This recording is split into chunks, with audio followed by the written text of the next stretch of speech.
Bonjour à tous, nous sommes aujourd'hui au forum Les Voix de la Propreté, organisé par le Secours catholique, et je suis avec Nicolas Truel, qui est directeur général des apprentis d'Auteuil. Donc on va commencer, bonjour Nicolas. Bonjour. Et on va commencer par présenter les apprentis d'Auteuil. Donc vous êtes une association qui s'occupe principalement de l'accueil des migrants, je pense. Vous avez été à Calais, vous avez été très présent là-bas. Ou alors je me trompe complètement. Nous sommes une fondation qui accueille, éduque, forme et travaille pour l'insertion de jeunes en difficulté de tous ordres, difficultés familiales, difficultés d'apprentissage, difficultés sociales. Et nous nous occupons aussi de familles avec des jeunes bien sûr, pour les aider dans leur rôle de parents et pour les aider à accompagner leurs propres enfants. C'est dans ce contexte que effectivement nous accueillons, mais pas seulement, nous accueillons des jeunes migrants, des jeunes mineurs isolés, étrangers, et c'est dans ce contexte aussi que nous avons été confrontés, comme d'autres associations, à pouvoir accueillir des jeunes mineurs qui sont sortis de Calais. D'accord. Est-ce que vous avez eu l'occasion de jeter un œil donc au rapport de la pauvreté ou pas ? Oui, et c'est pour nous extrêmement important d'abord d'être invités. On est très heureux d'être invités à participer à cette manifestation d'aujourd'hui.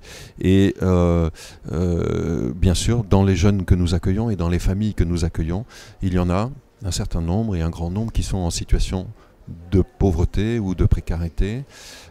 Et donc, c'est important d'avoir ce regard porté dans la durée sur ces personnes, comme le fait le Secours catholique, et parce que c'est important de comprendre non seulement ce qui les caractérise, mais ce qu'elles demandent ou ce dont elles ont besoin. Et je retiendrai ce chiffre de 57% des personnes accueillies par le Secours catholique qui disent avoir besoin d'écoute. C'est quelque chose qui nous parle beaucoup.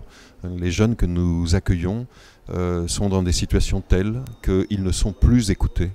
Parfois leurs familles n'ont plus la capacité même de les écouter et leur environnement s'est considérablement restreint. Ils sont parfois exclus de l'école, exclus du système scolaire dans son ensemble. Pour les plus âgés, ils sont exclus de l'emploi et ils n'ont plus de lien, social, donc plus de capacité à être écoutés et encore moins à être entendus. Donc j'entends ce chiffre de 57% de besoin d'écoute comme un véritable cri auquel nous, associations, devons répondre. Et c'est aussi un cri que nous devons porter auprès de nos responsables publics et politiques pour leur dire qu'avant tout, avant de proposer des solutions, il faut écouter. Est-ce que c'était un peu la raison pour laquelle vous étiez là aussi, pour écouter ces résultats et puis pour pouvoir savoir quels sont les sujets sur lesquels vous devez travailler davantage cette année dans votre association ? Être là pour moi, bien sûr, c'est entendre ce qui est dit et analyser tout ce qui est travaillé à l'occasion de ce rapport. Mais c'est aussi manifester que les différentes associations doivent travailler ensemble.